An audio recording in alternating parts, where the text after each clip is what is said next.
ازيكم عاملين ايه؟ يا رب تكونوا بخير. بما ان انتوا داخلين الفيديو ده فاحنا كلنا عايزين نظبط السنه الجديده بحيث انها تكون سنه مختلفه عن قبل كده. انا بالنسبه لي انا عملت الفيديو ده لما كنت حسيت ان انا مستعده ان انا اعمله او ان انا مؤهله ان انا اعمله، لان انا بالنسبه لي السنه الوحيده اللي حسيت ان انا بعمل بالانس فيها ما بين دراستي وما بين الحاجه اللي انا بحبها اللي هي صناعه المحتوى، وما بين تطوير نفسي، وما بين كذا حاجه مختلفه، لان انا بعمل حاجات كتير قوي. فالسنه الوحيده اللي حسيت ان انا فعلا اقدر اعمل الفيديو ده فيها او في نهايتها هي سنه 2023.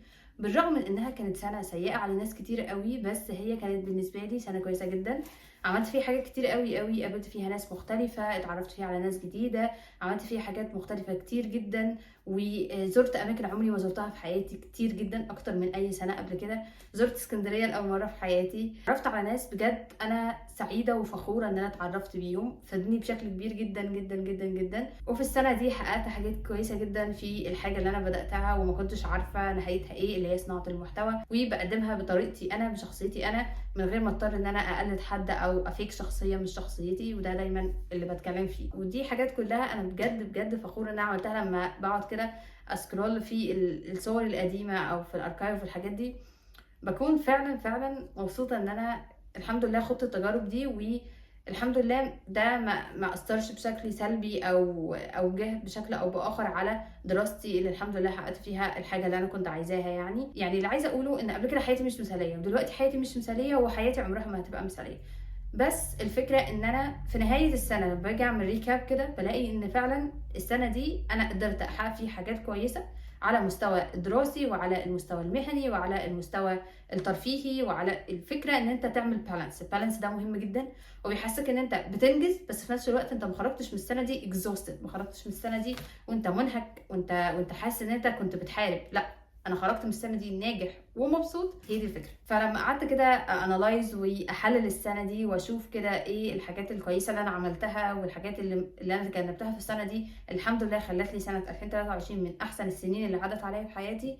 لقيت ان هما 5 حاجات كانوا السبب بشكل رئيسي بعد ربنا سبحانه وتعالى طبعا ان انا السنه دي تطلع بالشكل ده. اول حاجه، واللي ما ينفعش تدخل السنه الجديده وانت مش عاملها او هي مش في شخصيتك، هي ان انت تحب نفسك. تحب نفسك مش معناها الشعارات التقليديه وتقف قدام المرايه تقول انا بحب نفسي وتكتب بستيكي نوت مكتوب عليها حب نفسك.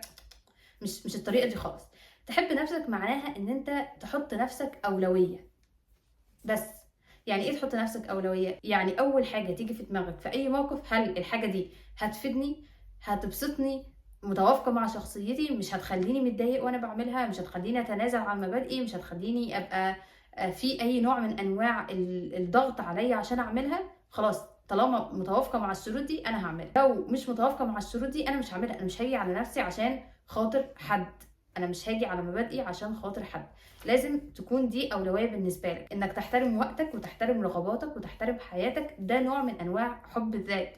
انك تحط نفسك اولويه ده اهم انواع حب الذات. انك تحترم اكلك وتحترم رياضتك وتحترم شربك وتحترم الحاجه اللي انت بتغذي بيها جسمك، ده نوع من انواع حب الذات. انك تحترم دراستك وتهتم بيها وتذاكر كويس وتسعى دايما انك تكون درجاتك كويسه، ده نوع من انواع حب الذات. انك تطور من نفسك وتشتغل عليها وتحاول تخليها دايما شخص احسن، وتسمع بودكاست وتتعلم اكتر من لغه تقرأ كتب وتلعب رياضة، ده نوع من أنواع حب الذات. فحب الذات مش إن أنت تقول أنا بحب نفسي. حب الذات إنك تخلي نفسك شخص انت بجد تبقى فخور بيه، تخلي نفسك شخص انت تحب انك تبص له، تحب انك تتعرف عليه. هو ده حب الذات اللي انا بتكلم عنه. تاني حاجه تعملها قبل بدايه السنه هي ان انت تخرج كل اللي جواك، مش بس السلبي، لا انت كمان تخرج الحاجات الايجابيه. معناه ايه؟ معناه ان انت تجيب ورقه وقلم وتكتب كل حاجه انت فاكرها حصلت في السنه دي.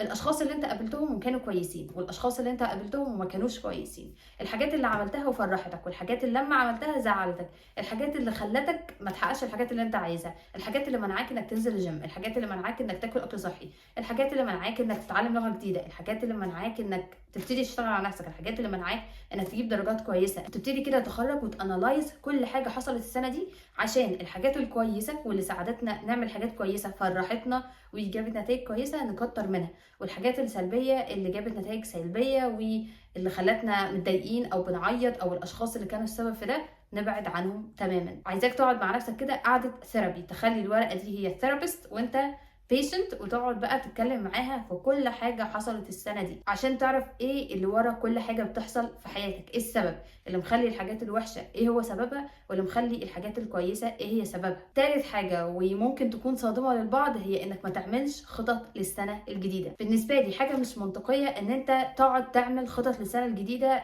لحاجه ممكن تحصل كمان 9 شهور، ما انت هتنساها اصلا. انت دلوقتي متحمس وموتيفيتد قوي ان انت تعمل ده، بس كمان 5 شهور انت مش هتفتكر اصلا. فرأيي ان انت تعمل خطط على الشورت تيرم. انا من التيم بتاع الخطط قصيرة المدى، انا مقتنعة جدا بالموضوع ده. يعني انا بالنسبة لي خطط اليوم وخطط الاسبوع ده it's enough، ده بالنسبة لك كفاية جدا. لان انت لما تعمل حاجات صغيرة، الحاجات دي الصغيرة بتفتح حاجات اكبر حاجات اكتر. انت اصلا وانت ممكن ماشي في الطريق تكتشف ان في حاجة هنا، فممكن تروح لها فتنسى الحاجة التانية، فممكن تكون احسن. فليه تعمل خطط كبيرة وخطط ضخمة كده؟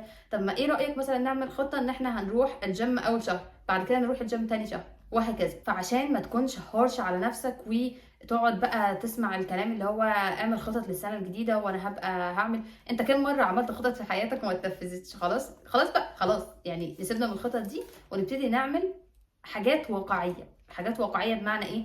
انا عايز ابني عادة جديدة في اول شهر في السنة، شهر واحد، عايز ابني عادة الصحيان بدري. دي عادة كويسة جدا وصعبة جدا، لو بنيتها في شهر واحد ده بالنسبة لي إنجاز خطير. تاني شهر هتبني عادة الأكل الصحي، ده إنجاز رائع. تالت شهر عايز تبني عادة إنك تسمع كل يوم بودكاست، تسمع كل يوم ساعتين إنجليش. دي انجازات كلها خطيره وهتجيب لك على نهايه السنه حاجات. يعني انت اصلا لما تصحى بدري، الصحيان بدري ده هيفتح لك عادات جديده، انت هيبقى عندك وقت اكتر وهتبقى صحيا احسن وهيبقى عندك وقت تروح الجيم.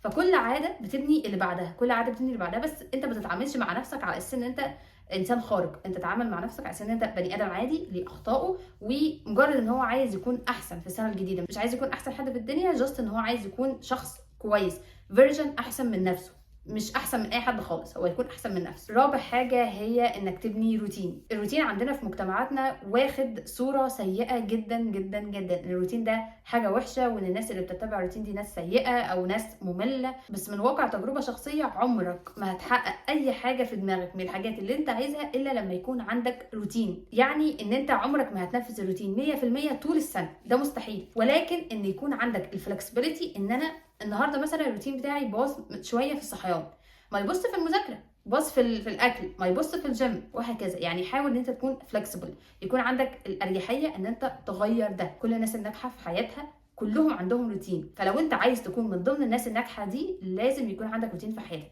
ما ينفعش تصحى من النوم تشوف الكلام على ايه، ما ينفعش يكون بالنسبه لك الجيم على حسب ما اكون فاضي، ما ينفعش بالنسبه لك تكون مذاكره بعد ما اخلص اليوم وما الاقيش حاجه اعملها اذاكر نص ساعه. من الحاجات بقى اللي ساعدتني في موضوع الروتين ده جدا هو النقطه رقم 5، هو ان انت تسيطر على وقتك، او بمعنى اصح تسيطر على حياتك. معناه ايه الكلام ده؟ معناه ان انت ما تسيبش حياتك هباء كده للناس تعمل فيها اللي هي عايزاه. وقتك ده بتاعك، تعمل فيه وتستثمر فيه وتبني فيه الحاجات اللي انت حابب ان انت تعملها. كنت لسه سامعه فيديو بيتكلم عن الموضوع ده، كان بيقول لو انت صحيت من النوم مثلا ومسكت الموبايل قعدت سكرول فيه ساعتين 3 4، انت كده هتقولي طب ما انا المسيطر على حياتي، هو ما انا اللي قررت. لا، انت كده ما قررتش، انت قررت تفتح الموبايل تشوف النوتيفيكيشنز بس، تشوف الحاجات اللي جايه لك، لكن مش انت اللي قررت ان انت وقتك يضيع 3 4 ساعات في الموبايل في لا شيء. فمن انواع السيطره على حياتك ان انت تسيطر على الوقت اللي انت بتضيعه في حاجات انت بشكل او باخر مش مستوعب ان انت عايز تعملها اصلا. ابتدي السنه الجديده بان انت